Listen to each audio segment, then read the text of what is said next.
I'm Larry Lottenberg. I'm an associate professor of surgery and anesthesiologist here at the University of Florida.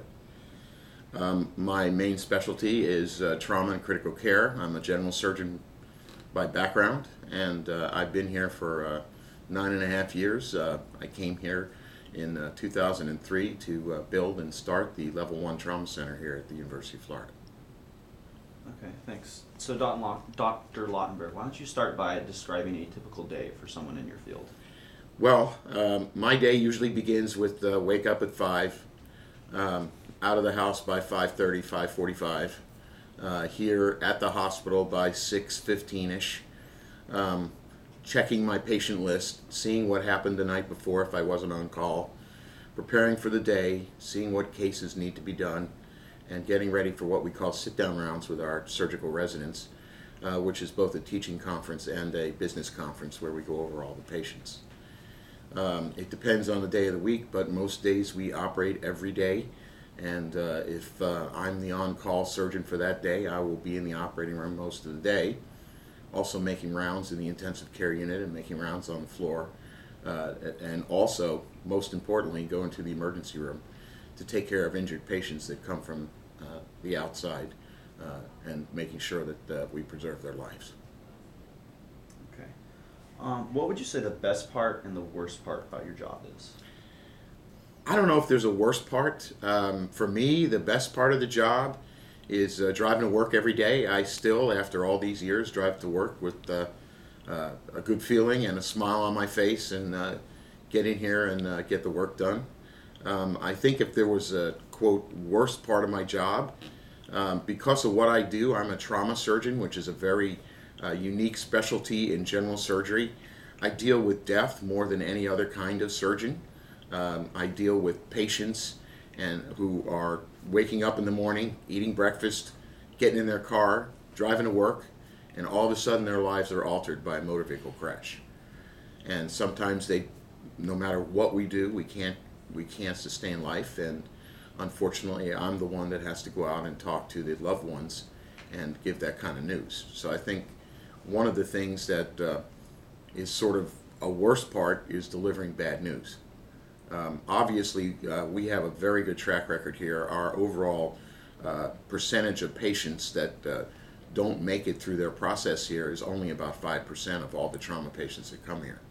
And we're very proud of what we've been able to do here. But that 5% can be emotionally draining on you after a while.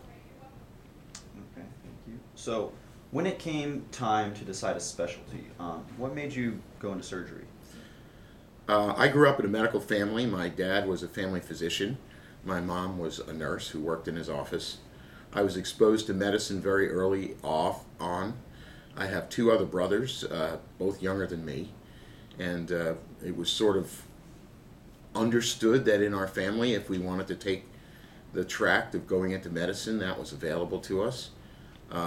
I don't remember a time when I didn't want to be a surgeon. I used to go with my father when I was 9, 10, 11, 12, all the way up to 15, and go to his office and see patients with him and watch his magic. So I already knew that I wanted to be in the field. I don't remember when I wanted to become a surgeon.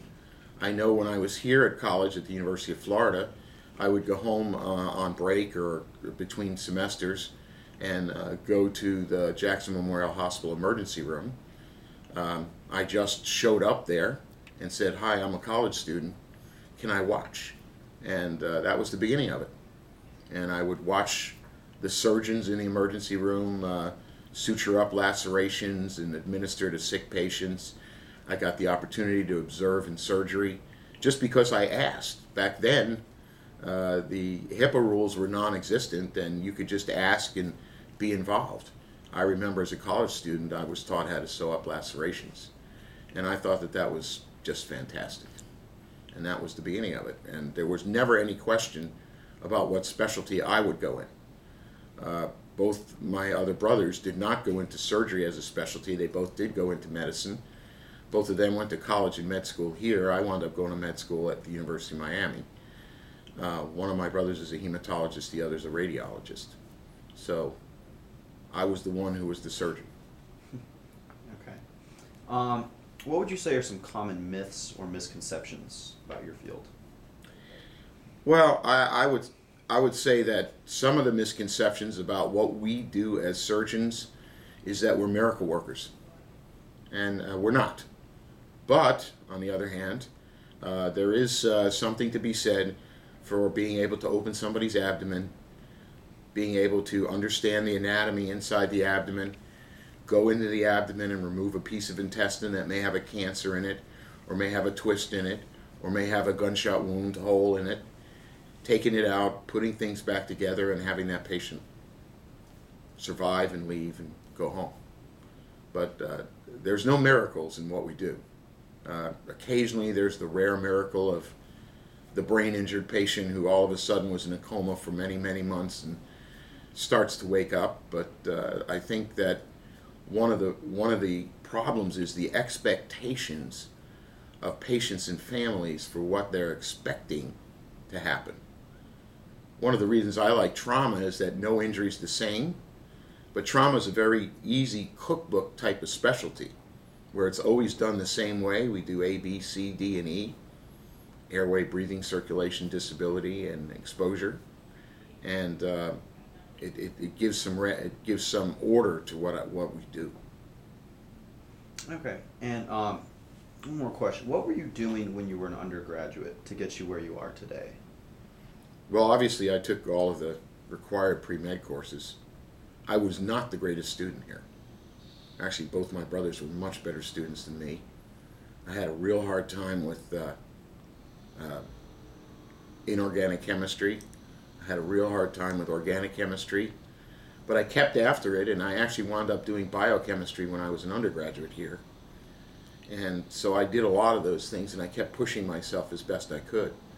But certainly my GPA here was not outstanding. It was good enough. But I just kept pushing and pushing and pushing and working as hard as I could. Okay. I think, would you go ahead and stop it?